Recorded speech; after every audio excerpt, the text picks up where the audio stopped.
पिता आणि पुत्र आणि पवित्र आत्मा यांच्या नावे आमेन. ख्रिस्तामध्ये उपस्थित प्रिय बंधू आणि भगिनीनो, आम्ही पवित्र आठवड्यामध्ये प्रवेश केलेले आहोत. पवित्र आठवडा हा फार महत्त्वाचा आठवडा आहे आणि ह्या आमच्या ख्रिस्ती जीवनामध्ये, कॅथलिक विश्वासामध्ये हा पवित्र आठवडा आम्हाला संपूर्ण जीवनाचा सारांश त्याच्यामध्ये आम्हाला पाहायला मिळते. येशू ख्रिस्ताने केलेले सर्व कार्य पूर्णपणे ह्या आठवड्यामध्ये संपुष्टात आलेले आपल्याला आढळते. येशूचा जन्म झाला, त्यांनी गाईच्या गोठ्यामध्ये जन्म घेतला आणि त्याच्यानंतर त्याला दुःख सहन करावं लागलं. कोणतं दुःख? एक तर गरिबी आणि एक समाजामध्ये लोकांनी त्याला स्वीकार केले नाही, त्याला नावं ठेवले, त्याला म्हटले हा सुताराचा मुलगा, हा गरीब लोकांसोबत उठतो बसतो, हा वेश्यासोबत राहतो, हा लोकांना फसवतो, याला भूत लागला आहे, अशा प्रकारे त्याला आरोप त्याच्यावर आणण्यात आला. हे फार मोठं दुःख त्याने सहन केलं त्याच्या पूर्ण जीवनकालामध्ये.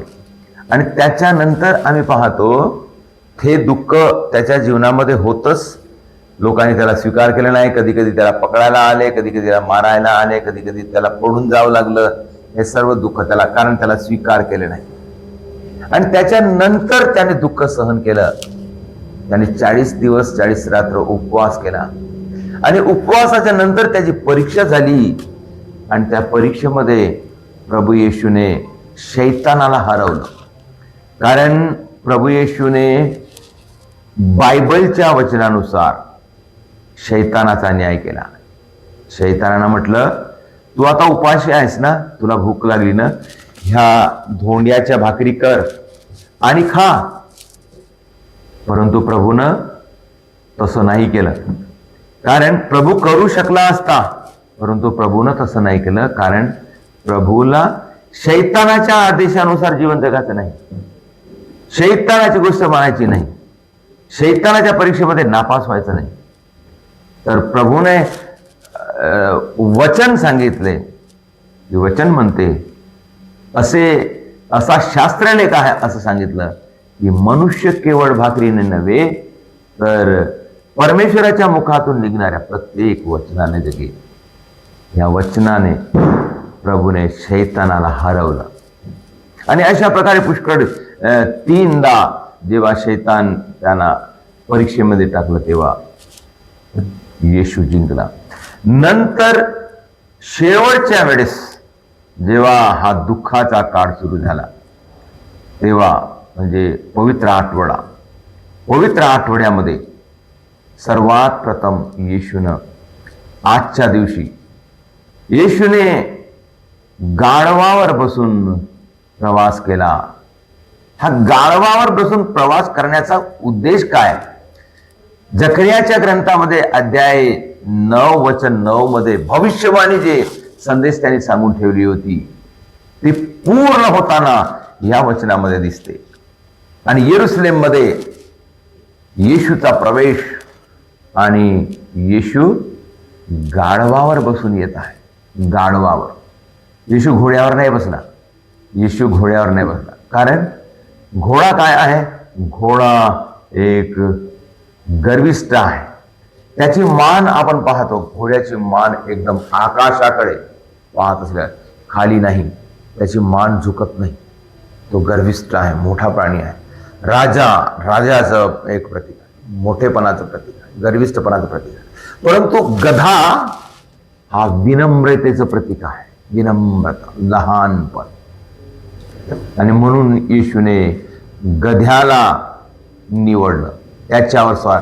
आणि गधा विनम्र आहे, प्रामाणिक आहे, जास्त बोलणारा नाही, परंतु कष्ट करणारा आहे. काम कधी मधात सोडून देणारा नाही, तो कष्ट करणारा आहे.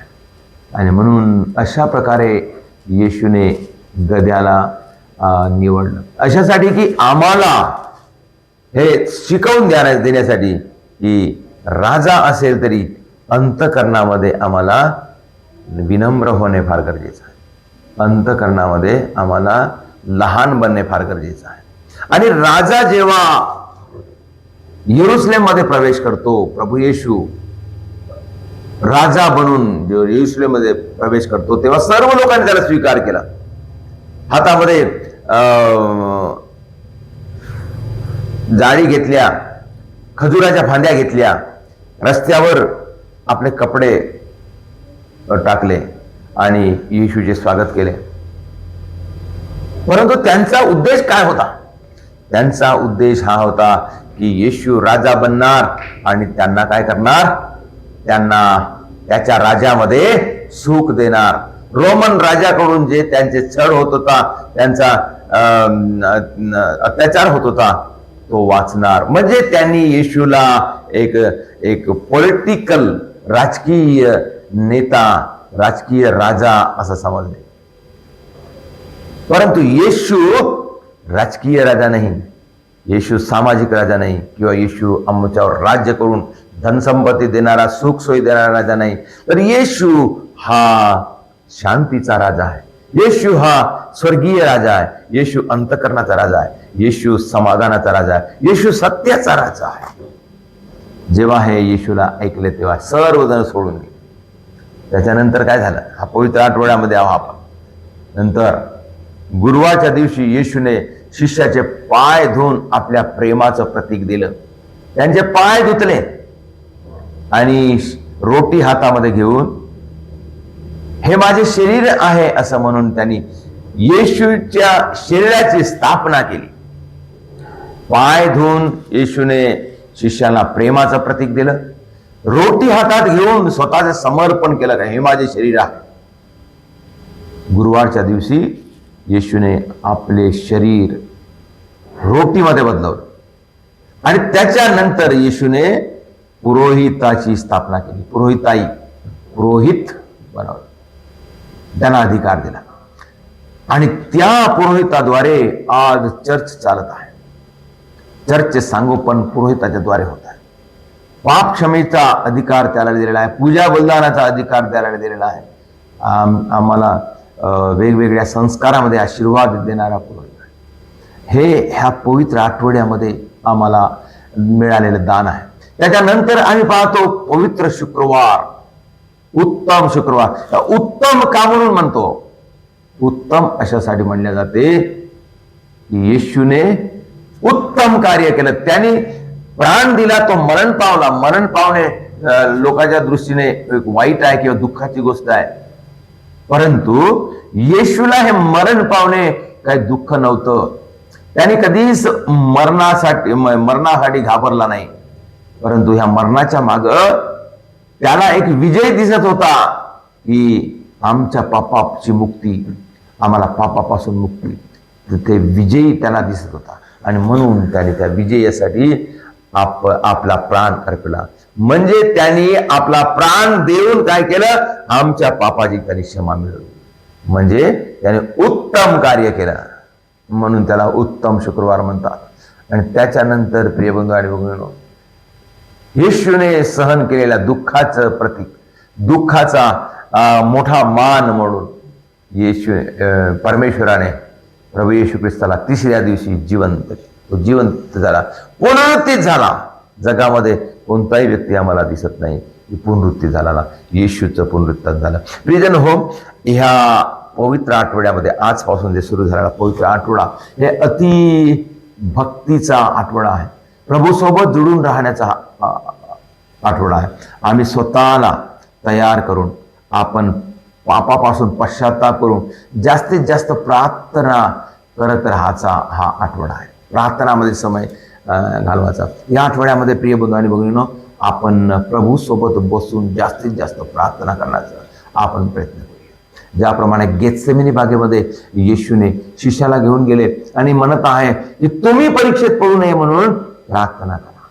प्रियजनो, आम्ही परीक्षेत पडू नये म्हणून आणि प्रार्थना करत राहायची वेळ आहे. आणि जास्तीत जास्त आपण पुरोहितासाठी आपण प्रार्थना करूया. या आठवड्यामध्ये पुरोहिताची स्थापना झाली आणि म्हणून पुरोहितासाठी आपण प्रार्थना करणे फार गरजेचे आहे. कारण पुरोहिताद्वारे आज ह्या चर्चचं सांगोपान होत आहे. या पुरोहिताद्वारे आज जगाचे शुद्धीकरण होत आहे. पुरोहिताद्वारे प्रभूचे शरीर आम्हाला उपस्थित होत आहे आणि पुरोहिताद्वारे पापाची क्षमा मिळत आहे. पुरोहिताद्वारे परमेश्वराचे कार्य आज पृथ्वीवर चालत आहे. म्हणून प्रिय बंधू आणि भगिनींनो, आपण प्रार्थना करूया, प्रार्थनामय जीवन जगूया. या शेवटच्या आठवड्यामध्ये, उपवास काळाचा शेवटचा आठवडा म्हणजे पवित्र आठवडा, पवित्रपणे विश्वासाने प्रभूसोबत एक चांगला प्रार्थनामय आठवडा असा घालवण्याचा प्रयत्न करूया.